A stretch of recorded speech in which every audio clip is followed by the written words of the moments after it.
बिस्मिल्लाहिर्रहमानिर्रहीम। अस्सलामुअलैकुम वरहमतुल्लाह। आप लोगों के ही बेहद इसरार पर आज मैं बात करूँगी स्लीप डिसऑर्डर के बारे में कि हम सारे काम करके जब बेड पर जाते हैं तो नींद कहाँ चली जाती है, क्यों नहीं आ रही होती नींद हमें। छत को तकते रहते हैं बहुत देर तक और सो मच सो के जो हमारे फेशियल जो मसल्स होते हैं वो थकने लगते हैं कि हम लोग सो नहीं पा रहे होते। तो सबसे पहले तो हम ये देखते हैं कि एक एडल्ट इंसान की नींद होती कितनी है और कितनी होनी चाहिए।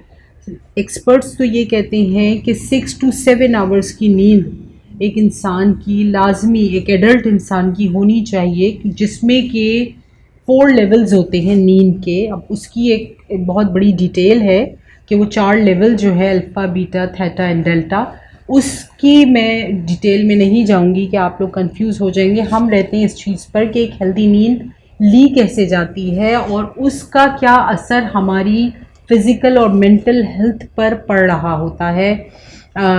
उसमें हमारी पूरे दिन की एक्टिविटी, हमारी प्रोडक्टिविटी, ये सारी चीज़ें डिपेंड करती हैं उस चीज़ पर कि हमने रात को नींद पूरी ली है या नहीं।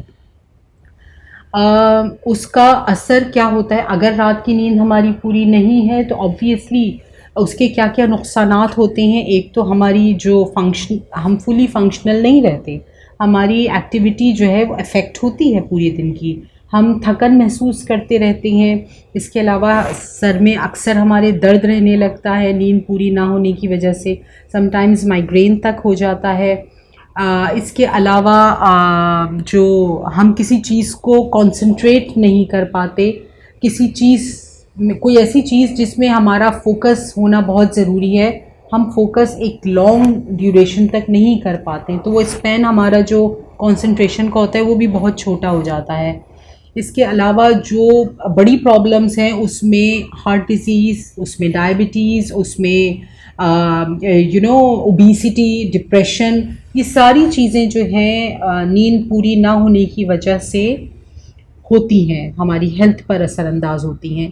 तो नींद का पूरा होना बहुत ज़रूरी है। उसके लिए किस चीज़ की ज़रूरत है और हमें क्या ऐसा करना होगा जिसके बाद हमें बेड पर जाने के बाद हमें एक अच्छी नींद आ सकेगी, वो क्या क्या चीज़ें हैं। आप लोग प्लीज़ इसको पूरा सुने, देखें और इसको फॉलो करें। आपकी लाइफस्टाइल चेंज हो जाएगा और आपको एक अच्छी और हेल्दी नींद आएगी। सबसे पहले तो आप अपने शेड्यूल में नींद को के जो टाइमिंग्स हैं उसमें कंसिस्टेंट हो जाएं। यानी रेयरली कोई फंक्शन हुआ तो आप देर से सो गए, अदरवाइज़ आप अपने सोने का एक टाइम बना लें। आपको 11 बजे कुछ भी हो सो जाना है। अब वो 11 नहीं 12 का कोई टाइम जो भी हो, लेकिन वो एक स्पेसिफिक टाइम हो, उसमें आप कंसिस्टेंट हो जाएं कि चाहे वो स्लीप टाइम हो चाहे वेकअप टाइम हो, एक टाइम होना चाहिए कि मैं 12 बजे सो जाती हूँ और मैं 7 बजे उठ जाती हूँ, या मैं 11 बजे सो जाती हूँ और मैं 6 बजे उठ जाती हूँ। 7 आवर्स की नींद आपकी एक गो में होनी चाहिए और उसमें आपको कंसिस्टेंट भी रहना है, अपार्ट फ्रॉम कि किसी फंक्शन में अगर आपको नहीं जाना। इसके अलावा अपनी नींद को लिमिट कर लें। लाइक आप ये 7 आवर्स की नींद अगर आपने एक गो में ले ली, इसके बाद आपको आफ्टरनून नैप की ज़रूरत नहीं है। तो कोशिश करें कि एक्सीड ना करें लिमिट, और इससे कम भी नहीं होनी चाहिए और इससे ज़्यादा भी नहीं होनी चाहिए। 10-15 मिनट, आधा घंटा ऊपर नीचे चलता है, लेकिन कोशिश करें कि लिमिट्स रखें नींद की। इसके अलावा जब आप बेड पर जा रहे हों, 2-3 चीज़ों का आपको बड़ा ख़्याल रखना है। पहली चीज़ तो ये कि अपना मील रात का लाइट रखें, हैवी ना रखें। और आपको बेड पर जाने से एटलीस्ट 3 आवर्स पहले अपना मील ले लेना है। 3-3.5 घंटे पहले आप अपना मील ले लें। अगर आप 11 बजे सोती हैं तो आप लास्टली अपना मील जो है वो 8 o'clock तक ले लें। इसके बाद आप अपना फ्लूइड्स ले सकते हैं, पानी या जूसेस वगैरह, लेकिन कोशिश करें कि आप मील कोई ना लें। मील 8 बजे तक लास्टली आप अपना ले लें।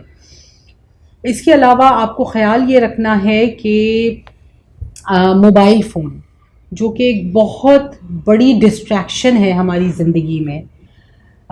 इसका इस्तेमाल बेड पर जाने से 1 से 1.5 घंटा पहले बंद कर दें। Switch off your cell phones and उसको अपनी नज़रों से उठा दें, क्योंकि होता क्या है कि हमने मोबाइल को नहीं पकड़ा हुआ, बल्कि मोबाइल हमें पकड़ता है, और फिर हम एक के बाद दूसरा मैसेज खोल लेते हैं और फिर वहाँ से फेसबुक पे चले गए, व्हाट्सएप पे लिंक आया फेसबुक का, फेसबुक पे गए तो वहाँ के नोटिफिकेशंस खुले, नोटिफिकेशंस में किसी वीडियो कोई शेयर किए, वो वीडियो खुली तो उसमें स्क्रॉल में अगली वीडियो भी खुल गई, वो हमारी फेवरेट थी, and a lot of things. उसमें यूट्यूब के लिंक आ गए, न्यूज़ में चले गए, इंफॉर्मेशंस आनी शुरू हुई, हम ओवरथिंक की तरफ गए और ओवरथिंक से हम इंसोम्निया की तरफ चले गए। बेहतर यह है कि 1 से 1.5 घंटा पहले मोबाइल को बिल्कुल स्विच ऑफ करके अलमारी में रख दें कि अब ये सुबह ही खुलेगा। ये बहुत ज़रूरी है। इसकी वजह यह है कि जो हमारे नींद के जो हार्मोन्स होते हैं, जो ब्रेन से हमारे रिलीज़ होते हैं, वो अंधेरे में ही रिलीज़ होते हैं, वो रोशनी में रिलीज़ ही नहीं होते। तो जब तक ये स्क्रीन आपके सामने है, ब्रेन को सिग्नल किया जा रहा है कि this person is not ready for sleep, तो वो हार्मोन्स रिलीज़ ही नहीं होते, जिसकी वजह से आपको नींद आए और आप सोएं। तो बेहतर ये है कि इस स्क्रीन की लाइट को अपनी आँखों से बिल्कुल दूर रख लें, आँखों को रेस्ट मिलेगा, तभी वो हार्मोन्स रिलीज़ होंगे, अंधेरा होगा और फिर नींद आप आएगी एक प्रॉपर। ये नेचुरल सिस्टम है। जब भी नेचर के ख़िलाफ़ जाएंगी आप डिस्टर्ब रहेंगी। तो बेहतर यह है कि नेचर के ख़िलाफ़ ना जाएं। अल्लाह का बनाया हुआ निज़ाम है कि ये हार्मोन्स अंधेरे में रिलीज़ होते हैं, नींद आती है, और रोशनी में आपको नींद नहीं आती। कोशिश करें कि निकोटीन या अल्कोहल या जो कैफ़ीन वग़ैरह होता है, कॉफ़ी चाय वग़ैरह, ये आप 2 घंटे पहले बिल्कुल ना लें। ये बहुत एक समझें कि ज़रूरी है, क्योंकि कैफ़ीन जो कॉफ़ी होती है या अल्कोहल होता है या चाय है, चाय में भी निकोटीन होता है, स्मोकिंग है इसमें भी निकोटीन होता है। इसके अलावा अगर आप कोई मीठा बहुत ज़्यादा खाते हैं, वो भी बेड पर जाने से पहले कोशिश करें 1-2 घंटे पहले कि आप मीठा भी कोई ना लें। उससे भी इंसान जो है ना वो एक्टिव होता है, उसकी नींद भाग जाती है मीठा खाने से। तो ये आप ज़रूर इसका ख़्याल रखें कि ये सब चीज़ें जो हैं वो बेड पर जाने से पहले ना की जाए। अब आपको क्या चीज़ें हैं जो कि करनी हैं। कोशिश करें कि बेड पर जाने से पहले आप आधे घंटे की फ़िज़िकल एक्सर्शन अपनी बॉडी को दें। वो कुछ नहीं, अगर आप कर सकते हैं तो एक फ्लैट वॉक भी अगर आप कर सकते हैं तो वो थकन अपने आप को दें, जिसमें आपका पसीना निकले। फास्ट वॉक कर लें, या कोई अगर वॉक की जगह नहीं है तो आप घर में ही कोई स्ट्रेचिंग की एक्सरसाइज कर लें, जिसमें थोड़ा सा आप थकें। उसके बाद आप वार्म वाटर से शावर ले लें, अपनी बॉडी शावर जो होता है वो आप लें। और उसके बाद ये सब मैं बेड टाइम की आपको प्रिपरेशन बता रही हूँ। कंफर्टेबल सा आपने एक ड्रेस पहना, उसके बाद आप बेड पर गए, आप नमाज़ पढ़ के, और फिर आपने जो दुआएं पढ़नी हैं वो पढ़ी। फिर आपने एक वार्म जो गरम दूध का ग्लास पिया। अब इसको भी लेके काफ़ी मिथ है कि जी ये गरम दूध जो है ये हमारे बुज़ुर्गों ने एक बनाया हुआ एक मिथ है, अदरवाइज़ इसका कोई ताल्लुक़ नहीं है नींद से। तो जनाब ये एक्सपर्ट्स की ये ओपिनियन है, रिसर्चेस से ये बात प्रूफ हुई है कि उसमें दूध में कुछ ऐसे कंपोनेंट्स होते हैं कि जो हमारी नर्व्स को रिलैक्स कर देते हैं। सो ये सब चीज़ें जो मैंने आपको बताई हैं, ये करने के बाद जब आप बेड पर गई तो आपने वार्म मिल्क पिया और उसके बाद फिर आप लेट गई, और आप मतलब सोने के लिए लेट गई। अब आपने मोबाइल भी नहीं यूज़ किया हुआ। एक फ़िज़िकल एक्सर्शन लेने के बाद आपने एक शावर लिया गर्म पानी से, आपने गर्म दूध पिया। उसके बाद जब आप आंखें बंद करेंगी लाजमी आपको नींद आएगी। कुछ देर तक आप वेट करें। अगर आपको नींद नहीं आती तो एक ब्रीदिंग एक्सरसाइज भी है, मैं वो भी आपसे शेयर करती हूँ, आपको करके बताऊँगी और आप मेरे साथ फॉलो कीजिएगा। वो नींद के लिए वो एक्सरसाइज बहुत हेल्दी होती है, ब्रीदिंग एक्सरसाइज। वो अगर आप करेंगी तो उससे भी बहुत अच्छी नींद आती है। मेडिटेशन, अगर आप ये सारी चीज़ें जिस वक्त आप नमाज पढ़ेंगी शावर लेने के बाद, उसके साथ ही आप 3 to 5 मिनट्स की मेडिटेशन कर लें। सिर्फ खामोश बैठना है आपको, एंड दैट्स इट, कुछ भी नहीं करना। तो ये मेडिटेशन भी एक हेल्दी नींद के लिए बहुत यूज़फुल साबित होती है। अब आते हैं हम ब्रीदिंग एक्सरसाइज की तरफ कि वो कौन सी एक्सरसाइज होती है।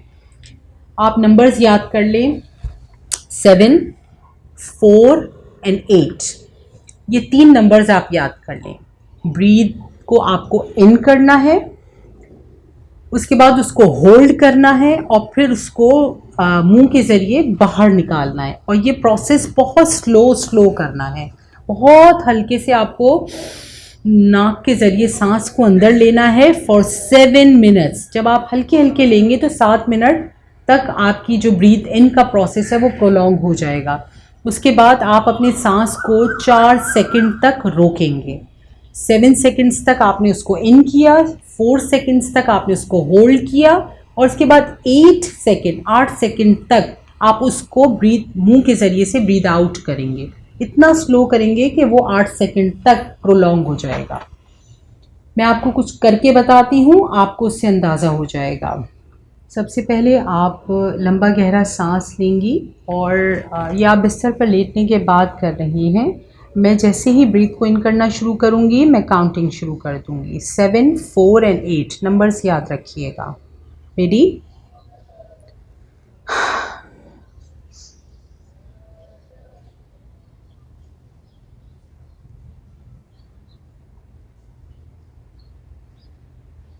Hold for 4 seconds.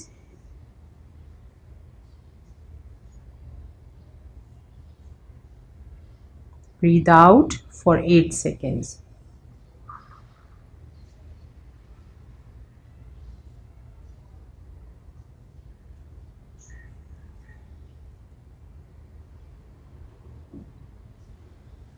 ये जो साइकिल है ये आपको तकरीबन 5 दफ़ा रिपीट करना है। 2 से 3 मिनट लगते हैं, 4 मिनट लगते हैं इसको रिपीट करने में।